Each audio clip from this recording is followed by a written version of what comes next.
Patrick by Rebecca Clarke. February 14th, 1981. Dear Diary, there's a boy next door. A boy. He's got blonde hair and his name is Patrick. I know because I followed him down to the beach this morning and asked. He's 12. A year older than me. He's made a hideout in the dunes. He spends most of the day there. I asked him if he wanted to swim with me. He said no. He thinks water is for fish and stupid people.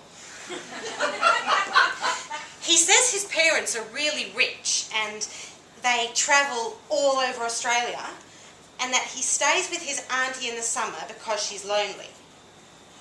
I think he's lying about that. Mrs. Anderson always has people at her house. I heard Mum say she's a swinger.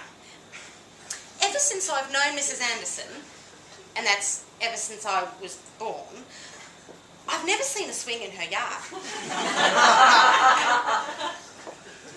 Today I made a Valentine's card for Dad. It's in the shape of a heart with seashells and sand sprinkled on it. I made one for Patrick too, but I didn't give it to him. I hope he doesn't go home very soon. February 14th, 1982. Dear Diary, it's 9:30 at night. I was meant to be asleep ages ago. I've just finished whispering to Patrick. Our bedroom windows are opposite each other. He told me his parents are going to take him to Disneyland in America. I wish I could go. Yesterday we spent the day down at the rock pool. He swims like Gus, our Labrador. He splashed me when I said so. I tried to show him the right way, but he swore at me, so I punched him in the face. Mrs. Anderson sunbathed topless again today. Mum calls her an overripe melon. She thinks it's not healthy for us kids to see. Dad always complains about his eyes when she does it. He says they feel like they're being clawed out by crows. I gave Patrick the heart-shaped candies I bought him. He didn't really like them, but he let me hold his hand when we ran down the dunes. I promised Patrick I'd write to him when he goes home. That made him smile. But he wouldn't promise to write me back. February 14th, 1983. Dear Diary, Patrick and I snuck out last night. We went to the dunes. He told me about his new stepdad. He doesn't sound very nice. Every summer, Patrick usually complains that he can't wait to leave the beach. Tonight, he held my hand and said he wished he could stay with me in the dunes forever. I thought I saw a tear on his cheek, but I didn't say anything. We sat and watched the sea, listened to the gushing of the waves in the night. We stayed there till light started to peek over the end of the sea and the gulls started to cry good morning. He kissed me on the lips when he said goodbye. I think I love him. Patrick, Patrick, Patrick forever! February 14th, 1984. Dear Diary, I heard Mum telling Mrs. Anderson how they have to give us the talk. As far as I'm concerned, Mum can stick her talk up her ass. She caught me and Patrick kissing yesterday in my room. Now my door has to be wide open when he's around. I hate it. I'm 14, not 10. At least we can still sneak out at night. She'd go ballistic if she knew about that. Patrick has a ponytail now. He thinks it makes him look like a surfer, but I know if he were to go in the water, he'd look more like a wet dog.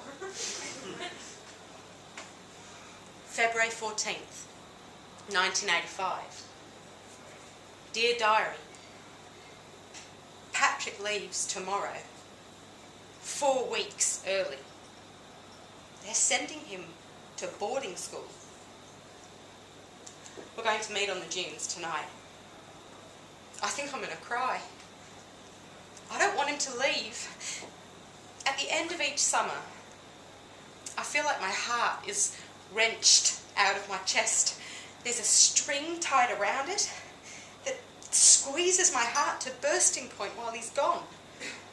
It only slackens on his return, letting my heart breathe and pump my love for him round my veins. If he doesn't come back next summer, I'll die. Mum has finally gone to bed, and I can hear Dad snoring through the walls. I'm going to go and see Patrick now. Will this be the last time? February 14th, 2013. Dear Diary, I found you today while clearing out my parents' home. You were in a cardboard box filled with stuff from my past, one that was securely taped shut and expelled to the loft's deepest, darkest corner. It's ironic that it took the passing of loved ones to reunite us on the one day of the year I find the hardest to endure. You are here, ready and waiting for my entry as if the previous page was only yesterday.